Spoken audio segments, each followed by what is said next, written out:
एक समय की बात है। एक छोटे से गांव में रामलाल नाम का एक किसान रहता था। रामलाल बहुत ही ईमानदार और मेहनती व्यक्ति था। उसकी ईमानदारी पूरे गांव में प्रसिद्ध थी। वह रोज सुबह सुबह उठकर अपने खेतों में काम करने जाता और सूरज ढलने तक मेहनत करता। रामलाल का एक ही सपना था कि वह अपने परिवार को सुखी और संपन्न बनाए, लेकिन उसकी आर्थिक स्थिति बहुत अच्छी नहीं थी।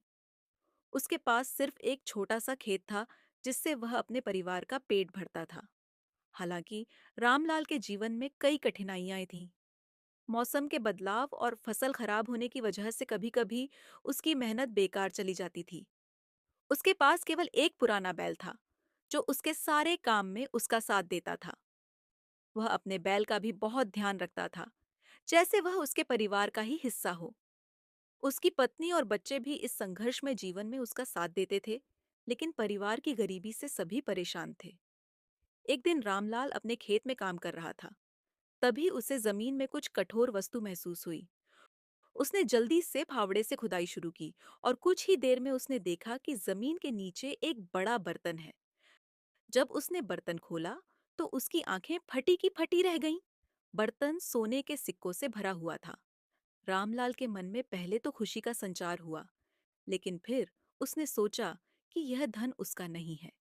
वह ईमानदारी से कमाने में विश्वास करता था और किसी का धन अपने पास रखना उसके उसूलों के खिलाफ था। रामलाल ने तय किया कि वह यह बर्तन गांव के सरपंच को जाकर सौंप देगा, ताकि असली मालिक को मिल सके। रामलाल गांव के सरपंच के पास पहुंचा और पूरा किस्सा सुनाया। सरपंच उसकी ईमानदारी से बहुत प्रभावित हुआ। उसने गांव के सभी लोगों को बुलाया और रामलाल की प्रशंसा की। गांव के सभी लोग उसकी ईमानदारी से बहुत प्रभावित हुए और उसे सम्मानित करने का फैसला किया।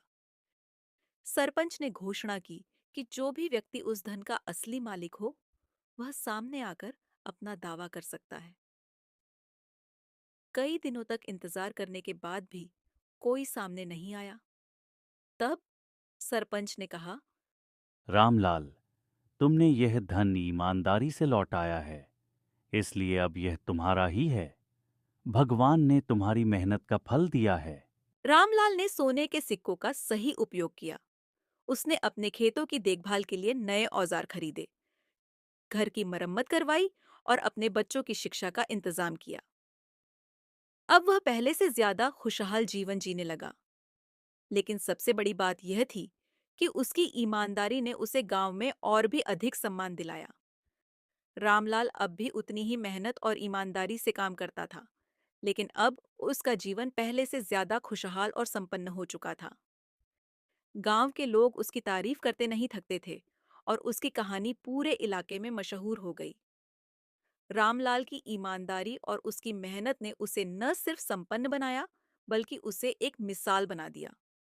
इस कहानी से हमें यह सीख मिलती है कि ईमानदारी और मेहनत का फल देर सवेर जरूर मिलता है, चाहे कितनी भी मुश्किलें क्यों ना हो। अगर हम सच्चाई और ईमानदारी के रास्ते पर चलते हैं, तो जीवन में सफलता और सम्मान अवश्य प्राप्त होता है।